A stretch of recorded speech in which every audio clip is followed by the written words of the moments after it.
Nadie podía ver el valor como Eddie. Era uno de los mejores anticuarios de la ciudad y cuando entraba al salón de exhibición, de alguna manera tenía un sexto sentido para encontrar el objeto que podía alcanzar miles, si no es que más, en una subasta. Si la basura de un hombre era el tesoro de otro, entonces no había mejor cazador de tesoros que Eddie. Sin embargo, últimamente el negocio había estado lento, incluso con sus agentes buscando por todas partes esa próxima gran pieza de alto valor. Ese era el problema de tratar con antigüedades. Solo había tanta historia que vender. La idea de que algún día llegara a ser un anciano, vendiendo fidget spinners vintage y Labo Laboobus de colección, le revolvía el estómago. Hasta que uno de sus agentes lo contactó con una pista prometedora. «Oye, Eddie», dijo, su voz clara y nítida por teléfono. «No vas a creer esto. Me topé con un verdadero hallazgo aquí en el parque. Es un artículo hermoso. Si le damos un poco de cariño y lo restauramos, tal vez... No me dejes en suspenso, amigo. Es un cochecito de bebé. Parece de antes de la Primera Guerra Mundial. Una pieza magnífica. ¿Quieres que lo agarre y lo lleve? ¿A la tienda? Creo que podrías sacarle buen dinero, amigo». No perdemos nada. Eddie no tenía muchas esperanzas. Ese agente en particular ya le había traído basura antes, artículos no auténticos, imitaciones baratas, pero valía la pena intentarlo, especialmente cuando escaseaban tanto las buenas oportunidades. Se quedaría en la oficina unas horas más para ver si su agente le traía algo valioso, pero su agente nunca apareció, ni una llamada, ni siquiera un mensaje. Eso era inusual. Aunque este agente en particular no tenía un gran historial entregando mercancía de calidad, siempre era confiable a nivel personal. Si no estaba aquí, era porque algo debía haber salido mal. Eddie condujo hasta el parque cercano y decidió buscar a su agente desaparecido. El día se acercaba a su fin, el sol se ocultaba en la distancia. No parecía haber nadie más ahí. Extraño. Intentó llamar a su agente, pero no hubo respuesta. Extrañamente, fue mientras hacía esta llamada que escuchó algo, un tono de llamada familiar. Siguió el sonido hasta que vio el iPhone de su agente en la base de un árbol, sonando. Una telaraña de grietas cubría la pantalla. Sintió una terrible punzada de ansiedad al verlo. Pero esa sensación pareció desvanecerse cuando levantó la vista. Sí, ahí estaba, el cochecito de bebé, tal como lo había descrito el agente. No podía haber sido construido después de 1930 y ciertamente se veía desgastado, con metal deslustrado, llantas reventadas, rasgaduras en la canasta y la capota, pero tenía un extraño y magnético atractivo. El mismo atractivo magnético que podrías sentir hacia el botón de suscribirte en este momento, y harías bien en hacer clic para que mis exploraciones de lo anómalo del Dr. Bob te aparezcan en tus suscripciones. ¿Por qué no activas la campanita también? Es la única manera de asegurarte de que nunca te pierdas otro de nuestros videos. Así como Eddie no tenía intención de perderse este cochecito de bebé, se acercó al embriagador objeto antiguo y casi instintivamente lo tomó por las manijas. Fue como si la electricidad recorriera sus antebrazos. La tranquila calma del parque fue reemplazada de repente por un fuerte llanto que resonaba desde el interior del cochecito. La escena le robó el aliento a Eddie. Había un bebé en el cochecito, una visión realmente perturbadora, una criatura miserable y herida, delgada y temblorosa. Parecía hambriento, lastimado, lloraba con los ojos amoratados y sacudía sus extremidades esqueléticas. Nunca había sentido una compasión tan profunda antes. Sabía, más que cualquier otra cosa en la vida, que necesitaba calmar a ese bebé, darle algún tipo de consuelo. Intentó emitir sonidos reconfortantes, caminando en círculos, empujando el cochecito en un círculo cerrado con la esperanza de que eso calmara al bebé. Siguió caminando y caminando y caminando. Con el paso del tiempo, notó que el bebé mejoraba, y eso le hizo sonreír. No se dio cuenta del desgaste que eso estaba causando en su propio cuerpo. La piel ceniza, las articulaciones hinchadas y los huesos frágiles, el desgaste de su cuerpo. Todo estaba bien mientras hubiera ayudado al bebé. Solo necesitaba ayudar al bebé. Muy pronto, el carruaje quedó quieto, mientras Eddie se desmoronaba en polvo detrás de él. Ahora estaba impecable. Se vendería por miles, y un hermoso y saludable bebé estaba sentado dentro. Hay algo especialmente cruel en el SCP-382, conocido coloquialmente como el cochecito de bebé embrujado. Existen varias anomalías que aprovechan la tentación para atraer a sus víctimas hacia muertes violentas y perturbadoras, usando promesas de dinero, sexo o deseos concedidos para arrebatar la vida de una persona o incluso su alma inmortal. El 382 es diferente. Toma el instinto más natural del mundo, el impulso de proteger a un pequeño ser humano más pequeño y débil que tú, y te mata con eso. En su nivel más básico, la anomalía es el propio cochecito, una pieza de colección de época creada a principios del siglo XX en Inglaterra. Parece estar en pésimas condiciones, oxidado, con llantas dañadas y tapicería rota. Pero tienes la sensación de que si lo restauraras, podrías sacar una buena cantidad de dinero en el mercado de reventa, y nuestro amigo en el estudio de caso inicial descubrió por las malas que el riesgo realmente no valía la recompensa. La mayoría de las personas han visto suficientes películas de terror como para no sentir el impulso natural de acercarse a un cochecito de bebé postvictoriano en mal estado, pero cuando se observa directamente, el cochecito tiene un efecto cognito peligroso aterradoramente potente. De nuevo, debo enfatizar que esto solo ocurre cuando ves directamente el cochecito en el espacio físico. Después de todo, ¿de qué le serviría a una Venus atrapamoscas atraer moscas a fotos de sí misma? Cuando el cochecito entra en tu campo de visión, si no has entrenado tu resistencia a los peligros cognitivos, sentirás un fuerte deseo de acercarte al cochecito y observarlo más de cerca. Incluso si en el fondo sabes que algo anda muy mal aquí, seguirás avanzando paso a paso. Si no logras salir de este estado, pronto te encontrarás extendiendo la mano para tomar el cochecito por el manillar. Incluso podrías escuchar ya en este punto los sonidos de un llanto débil y doloroso dentro del cochecito. Y en el momento en que tus manos toquen el metal de esos manillares, comenzará el efecto anómalo secundario. Un bebé se manifestará dentro del cochecito arruinado, en un estado sumamente lamentable. Piel amarillenta y enferma, moteada de cortes, moretones y llagas, ojos hundidos y mejillas chupadas, mostrando signos de una etapa avanzada de inanición. Extremidades delgadas, algunas de las cuales parecen hinchadas en las articulaciones y torcidas en ángulos incorrectos, todos los signos de maltrato y abandono prolongados, balbuceando y llorando en la oscuridad del cochecito. Las personas que han tenido la suerte de sobrevivir a la experiencia, si es que se puede llamar suerte al estado en el que viven ahora, han descrito sentir que se abre dentro de ellos un pozo profundo, casi inagotable, de tristeza. De una manera no muy diferente al cambio monumental de prioridades que experimentan las personas al convertirse en padres, reportan que su mente se reordena para poner a esta criatura lastimera en el pedestal más alto.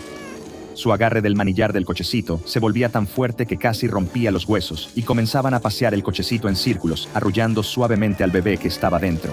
Todo este tiempo, mientras su mente estaba convencida de que estaban haciendo lo correcto, estaban siendo consumidos por dentro. Los investigadores de la fundación, incluyéndome a mí, lo hemos visto suceder durante las pruebas. La víctima de SCP-382 comenzaría a experimentar los signos de degradación física, poco a poco, pero de forma inexorable, enfermándose cada vez más delgada, incluso visiblemente más vieja, como si alguien hubiera presionado el botón de avance rápido en su línea de tiempo personal. Y a medida que la fuerza vital de la víctima se agotaba, tanto el bebé como el cochecito parecían ser los beneficiarios. Con el tiempo, el óxido comenzará a desprenderse y caerse del chasis del cochecito, revelando un hermoso y reluciente cromo debajo. Las llantas de las ruedas del cochecito se inflarían solas, reparando los pinchazos en el hule. La tapicería del cochecito se transformará en un material más lujoso, y aparecerá un cojín de terciopelo en el interior para sostener al bebé. Esta transformación anómala también se extenderá al propio bebé. Los moretones y heridas desaparecerán con el tiempo, y el bebé recuperará un peso saludable. Las extremidades se acomodarán de nuevo en su lugar, y cualquier signo visible de negligencia simplemente desaparecerá. Incluso el llanto inconsolable que antes venía del cochecito será reemplazado por risas alegres. Si eres una de las víctimas, en este punto no te sentirás tan alegre. Parecerás tener unos 40 años más de los que tenías al principio, y parecerá que han sido 40 años extremadamente duros. Tu cuerpo será un desastre torcido y tambaleante, con piel arrugada y manchada por la edad, y ojos que parecen comunicar un cansancio casi imposible. Sentirás como si hubieras estado paseando a este desafortunado bebé durante décadas, cuando en realidad, hasta este punto, nadie ha sobrevivido más de 2 horas a este proceso. Cuando la víctima finalmente, inevitablemente, caiga muerta, el carruaje desaparecerá como un mecanismo de defensa para evitar que alguna vez se le relacione con la muerte de la víctima anterior. En el transcurso de media hora, todas las mejoras hechas al carruaje y al bebé dentro de él volverán a su mismo estado decrépito y dañado que pronto atraerá a su próxima víctima. La imagen del bebé parpadeará, apareciendo y desapareciendo durante todo este proceso. Esto llevó a muchos aquí en la fundación a especular que esta parte de la anomalía era solo una especie de holograma creado para atraer víctimas al carruaje mismo. Nuestros estudios posteriores descubrirían que en realidad no era así. Los investigadores de la Fundación siempre buscan poner a prueba los límites para obtener un mayor entendimiento, como un capitán de barco que intenta encontrar cada roca en el puerto con el fondo de su embarcación. Tan pronto como tanto los testimonios presenciales como las pruebas iniciales parecieron confirmar que nadie sobrevivía más de 2 horas de contacto con el carruaje SCP-382, los investigadores inmediatamente empezaron a preguntarse si podrían crear las circunstancias adecuadas para que una víctima durara más tiempo. Nadie podía autorizar que un individuo anómalo tuviera contacto con el carruaje, pero dado que parecía que el carruaje drenaba la fuerza vital de sus víctimas, el siguiente paso era obvio. ¿Y si pudieran encontrar a alguien con más fuerza vital de la que el carruaje pudiera drenar en 2 horas? Eso fue lo que los llevó a un Class D llamado Jim Randall. Antes de ser condenado por 2 cargos de asesinato por la muerte de su joven esposa y del hombre con el que creía que ella le era infiel, había sido entrenador personal con un nivel impecable de condición física. Mantuvo este régimen de ejercicio en el gimnasio de la prisión antes de ser reclutado por la fundación como miembro del personal de clase D. Su impresionante salud física, además del hecho de que todavía tenía unos 25 años, lo convirtieron en un candidato ideal para el último experimento con el SCP-382. Lo llevaron a la cámara de pruebas y le dijeron que se acercara al carrito y lo tomara por el asa. Por supuesto, gracias a los efectos anómalos del carrito, en realidad no necesitaba que se lo dijeran. Se acercó y lo tomó antes de hacer exactamente lo mismo que todos los demás. Caminó en círculos con el carrito, arrullando y murmurando palabras reconfortantes al bebé aparentemente herido que estaba dentro. Luego, cuando los investigadores pusieron en marcha un cronómetro, comenzó la degradación. Como todos habían visto tantas veces antes, Jim empezó a perder definición muscular y coordinación física. Era perturbador ver a un joven que había trabajado tanto para desarrollar su físico durante tantos años ser drenado en cuestión de momentos, como un Capri Sun. Sin embargo, los investigadores de la fundación hacía mucho que habían aprendido a endurecer su corazón ante escenas como esta. Pero al menos parecía que la hipótesis de la fundación estaba dando resultados. Al ritmo al que Jim se estaba degradando, parecía que sobreviviría al menos un poco más de 2 horas.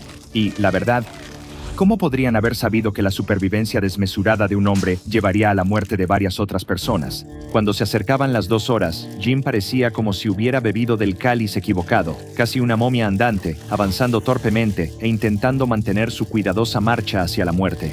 El carruaje había vuelto a su estado impecable y el bebé dentro estaba feliz y sano. Nadie había visto jamás la anomalía en tan buen estado mientras su víctima seguía viva y aún menos personas esperaban lo que sucedería después. Había un horrendo lamento proveniente de la cámara de pruebas que Jim no parecía notar. Él simplemente seguía caminando mientras el carruaje traqueteaba y se sacudía. Algo le estaba pasando al bebé. Empezó a retorcerse y a crecer, sus extremidades se alargaban, el tronco de su cuerpo se extendía, y su cabeza se hacía cada vez más grande hasta que parecía el enorme rostro de la luna, con una mueca de dolor, su boca llena de colmillos afilados como cuchillas. Mientras los investigadores presionaban los botones de pánico para llamar a los guardias y a las fuerzas operativas móviles, el bebé cerró sus mandíbulas alrededor de la cabeza desecada de Jim Randall. Comenzó a tragarse al desafortunado ex fisioterapeuta, hasta que solo sus zapatos desaparecían por su garganta.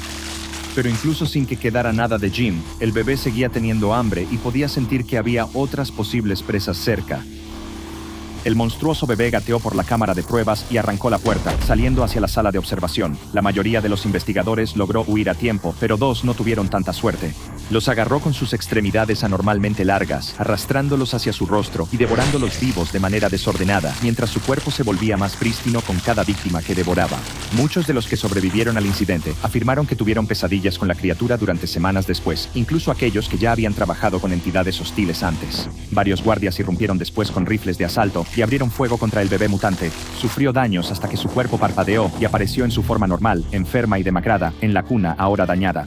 Fue una lección ganada a pulso. Nadie debe ser usado para alimentar a esta entidad, y lo más importante, si termina alimentándose de alguien, es vital que esa persona esté muerta en un plazo de 2 horas para evitar que se repita este evento en particular. Debido a que activar esta forma más peligrosa requiere un proceso sumamente complicado, no ha afectado la clase de contención Euclid del cochecito. Debido a que el efecto cognito peligroso de la anomalía solo se activa al ser vista directamente, permanece bajo vigilancia eterna de una cámara de seguridad dentro de la habitación. Con esta anomalía bajo contención, solo podemos esperar que no existan otras instancias de SCP-382 allá afuera, acechando en la oscuridad, esperando alimentarse. Así que, si te encuentras con un cochecito de bebé en la calle y escuchas un llanto angustiado proveniente de él, generalmente es buena idea ir a ayudar. Solo puedo esperar que no seas castigado por ello.